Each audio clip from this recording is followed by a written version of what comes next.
కులగణన చేయాలని దేశమంతా పాదయాత్ర చేసిన రాహుల్ గాంధీ చెప్పినట్టే తెలంగాణలో కులగణన చేసినాం. గందుకే ఇప్పుడు కేంద్రం కూడా కులగణన చెయ్యనికే నిర్ణయం తీసుకున్నదని సీఎం రేవంత్ అన్న చెప్పిండు.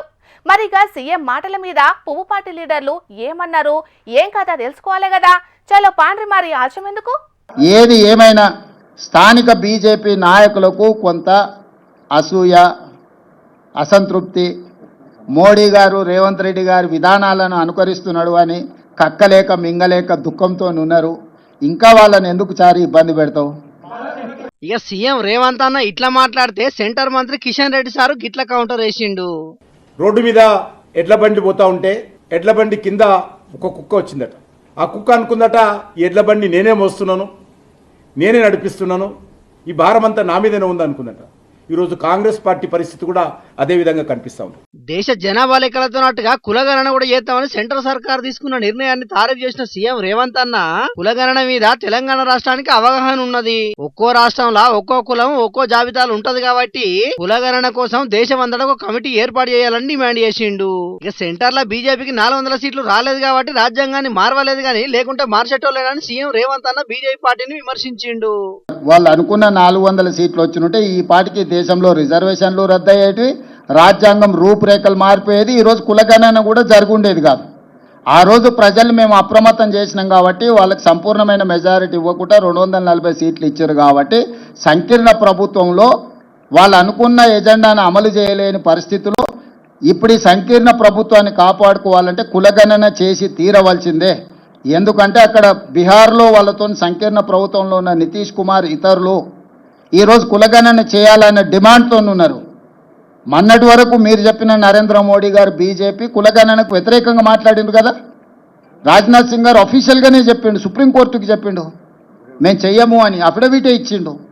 ఇక ఈ మాటల మీద రాజ్యసభ సభ్యుడు లక్ష్మణ్ సార్ మాట్లాడుకుంటా చరిత్రలో చివరిసారిగా ఈ దేశంలో 1931లో ఈ కులగణన చేపట్టడం జరిగింది. స్వాతంత్రం వచ్చిన తర్వాత 60 సంవత్సరాల పైగా ఈ దేశాన్ని పాలించినటువంటి కాంగ్రెస్ పార్టీ ఏనాడు కూడా జనగణనలో కులగణను భాగం చేయకుండా మోసం చేసిందో ప్రజలకు తెలుసు. 94 సంవత్సరాల తర్వాత మోదీ ప్రభుత్వం ఈ ప్రక్రియను తిరిగి ప్రారంభించడం అంటే బడుగు బలహీన వర్గాలు, దళితులు, అన్ని వర్గాల యొక్క శ్రేయస్సు నిమిత్తం తీసుకున్నటువంటి నిర్ణయం ఇది. చరిత్ర పుటల్లో సువర్ణ అక్షరాల్లో లిఖించేటువంటి రోజు 30 ఏప్రిల్ కాబోతోంది. దేశ ప్రజలందరూ కూడా ముఖ్యంగా ఓబీసీ సమాజానికి సంబంధించిన వర్గాలు, సంఘాలన్నీ కూడా ఒక అభినవ అంబేద్కర్ గా నరేంద్ర మోడీ గారిని అభివర్ణిస్తా ఉన్నారు. సూటిగా అడగదలుచుకున్నాను ఇవాళ రాహుల్ గాంధీ గారిని, 60 సంవత్సరాలుగా దేశాన్ని పాలించినటువంటి మీరు కులగణన చేపట్టడంలో ముందు ఈ సమాజానికి, దేశానికి జవాబు చెప్పాల్సిగా నేను డిమాండ్ చేస్తాను.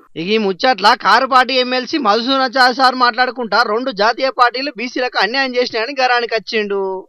దేశంలో ఉన్నటువంటి మెజారిటీ ప్రజలైనటువంటి బీసీలను నమ్మించడం ద్వారా రాజ్యాధికారంలోకి రావాలనేటువంటి ఆలోచన కొనసాగుతుంది. కాబట్టి తెలంగాణలో కులగణన పేరిట, జనగణన పేరిట బీసీలకు చేసినటువంటి అన్యాయం, దానికి చట్టబద్ధత తీసుకొచ్చేటువంటి క్రమంలో ఎన్ని లొసుగులు ఉన్నాయో ఆ లొసుగులతో పాటు ప్రయత్నం చేయడంలో జరుగుతున్నటువంటి వైఫల్యం కూడా మనం చూస్తూ ఉన్నాం.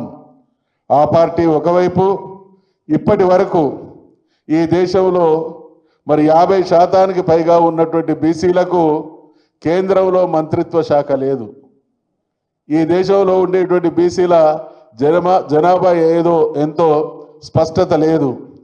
దేశంలో 50% పైగా ఉన్నటువంటి బీసీలకు కేంద్ర ప్రభుత్వం కేటాయిస్తున్నటువంటి కేటాయింపులు చూస్తే రాష్ట్రంలో కేసీఆర్ గారి పాలనలో జరిగినటువంటి కేటాయింపులలో దేశంలో పాలిస్తున్నటువంటి పార్టీ ప్రభుత్వం 10% కూడా అమలు చేసిన దాఖలాలు లేవు. తెలంగాణలో బీసీలకు ఎక్కువ అవకాశాలు ఇచ్చింది, బీసీల కోసానికి ఎక్కువ మంచి పనులు చేసింది మాజీ సీఎం కేసీఆర్ అన్నాడు. మొత్తానికైతే ఇప్పుడు అన్ని పార్టీలు బీసీల చుట్టే తిరుగుతున్నాయి. బీసీల జనాభా ఎక్కువ ఉంటది కాబట్టి బీసీలను ప్రసన్నం చేసుకుంటే రాజ్యం ఏలొచ్చు అనేది లీడర్ల ఆలోచన. చూడాల మరి లీడర్ల మాటలని రాబోయే రోజుల్లో జనాలు ఎవరికి పట్టం కడతారో ఏం కథనో.